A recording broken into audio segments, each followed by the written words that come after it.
আমাদের প্রতিবেশী দেশকে বলতে চাই, আমাদের দেশ নিয়ে আপনাদের ভাবার দরকার নাই। নিজের চরকায় তেল দেন, নিজের দেশ নিয়ে ভাবেন। গত মাসের ভয়েস অফ আমেরিকার রিপোর্ট, বাংলাদেশে সংখ্যালঘু জনগোষ্ঠী আগের চেয়ে বেশি নিরাপত্তা পাচ্ছে। Report voice of America, Muslim report নাকি? মুসলিম জরিপ, ভয়েস অফ আমেরিকা। কথা বোঝে নাই বোধহয়। ভয়েস অফ আমেরিকা কি আমাদের রিপোর্ট?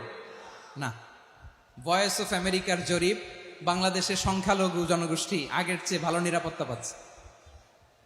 শুধু এখানেই শেষ না, মাইক্রোসফটের একটা জরিপ শোনাই আপনাদেরকে। তারা সারা পৃথিবীতে গুজব, ভুয়া আর মিথ্যা নিউজ ছড়ানোতে কোন দেশ সেরা একটা রিপোর্ট করেছে। এর মধ্যে 1 নম্বরে এসেছে ভারতের নাম।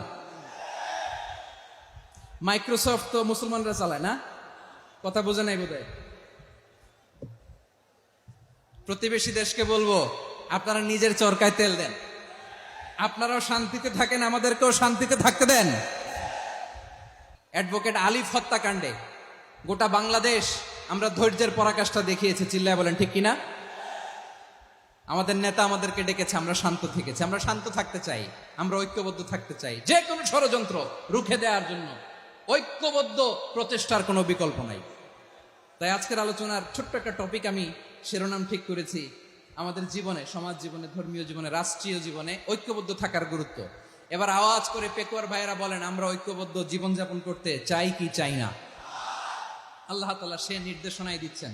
আল্লাহ তাআলা ইরশাদ করছেন, ওয়া'তাসিমু বিহাবলিল্লাহি জামিআন ওয়া লা তাফাররাকু ওয়াযকুরু নি'মাতাল্লাহি আলাইকুম إذ كنتم أعداء فألف بين قلوبكم فأصبحتم بنعمته إخوانا وكنتم على شفا حفرة من النار فأنقذكم منها كذلك يبين الله لكم آياته لعلكم تهتدون। আল্লাহু আকবার পড়েন।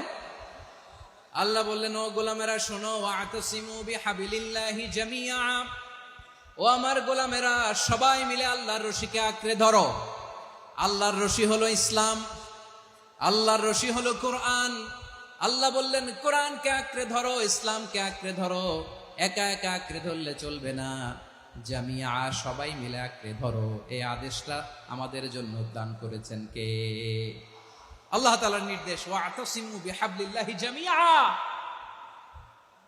সবাই মিলে আল্লাহর রশিকে আঁকড়ে ধরো। হাবলুল্লাহ মানে আল্লাহর রশি। হাবলুল্লাহ মানে কি?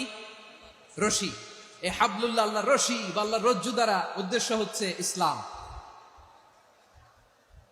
আল্লাহর রশি দ্বারা উদ্দেশ্য কি? তাফসিরে অনেক ব্যাখ্যা এসেছে। এরকম পরিস্থিতিতে তাফসিরের সূক্ষ্ম সূক্ষ্ম বিষয়গুলো আমরা শোনাতে চাই, কিন্তু পরিবেশ হয়ে ওঠে না। আল্লাহর রজ্জু বা আল্লাহর রশি দ্বারা উদ্দেশ্য হচ্ছে ইসলাম। আল্লাহর রজ্জু বা আল্লাহর রশি দ্বারা উদ্দেশ্য হচ্ছে কোরআন।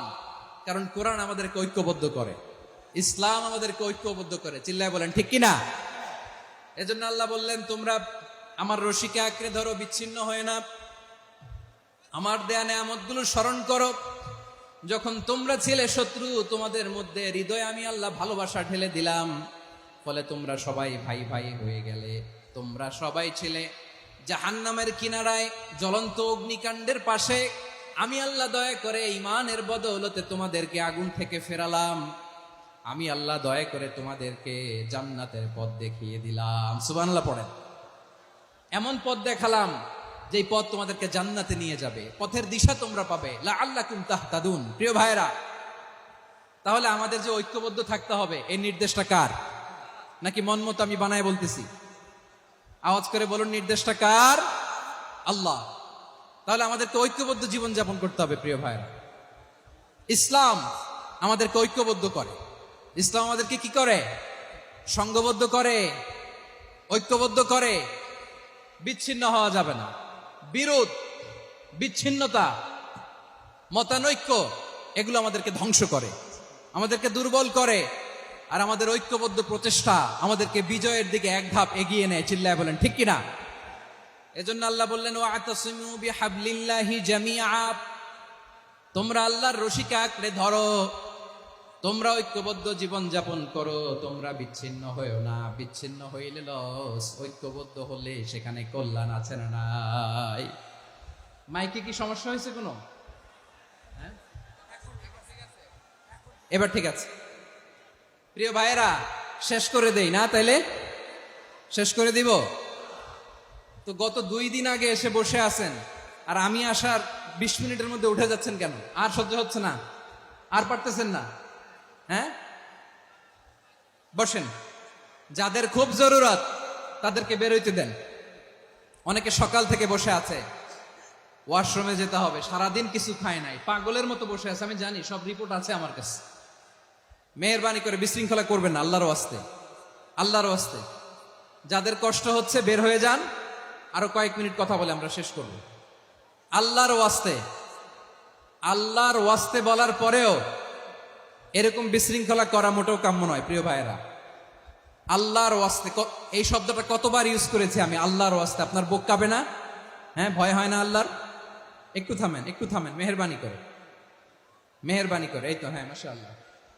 আল্লাহর ওয়াস্তে প্রিয় ভাইয়েরা, ঐক্যবদ্ধ হতে হবে আমাদেরকে। আদেশটা কার? একটু আওয়াজ করবেন। ঐক্যবদ্ধ জীবন যাপন করতে হবে, আদেশটা কার? আমাদের আগে যে সমস্ত জাতিগোষ্ঠী ধ্বংস হয়েছে বিভেদের কারণে হয়েছে। বিশ্বনবী বলেন, বুখারীর বর্ণনা, ফাইন্নামা আহলাকাল্লাযীনা মিন ক্বাবলিকুম কাসরাতু মাসাইলিহিম ওয়া ইখতিলাফুহুম আলা আমবিয়াইহিম। তোমাদের আগে ইহুদি নাসারারা যারা ধ্বংস হয়েছে, আমার গজবে উপনীত হয়েছে, 2টা কারণ ছিল। নাম্বার 1, কাসরাতু মাসাইলিহিম, বেশি প্রশ্ন করত, প্রয়োজনে অপ্রয়োজনে নবীরে প্রশ্ন করে আটকাইতে চাইতো, এরকম ডাকাত ছিল তারা। 2 নাম্বার কারণ, ওয়াখতিলাফুহুম আলা আমবিয়াইহিম, ইখতিলাফ করার কারণে, বিভেদের কারণে, পারস্পরিক বিরোধে জড়ানোর কারণে তারা ধ্বংস হয়েছে। এখন বলেন, আমরা কি আল্লাহর গজব চাই? আমরাও কি তাদের মতো ধ্বংস হতে চাই? এজন্য আল্লাহ তাআলা সূরা আল ইমরানের 105 নম্বর আয়াতে বললেন, ওয়ালা তাকুনু কাল্লাযীনা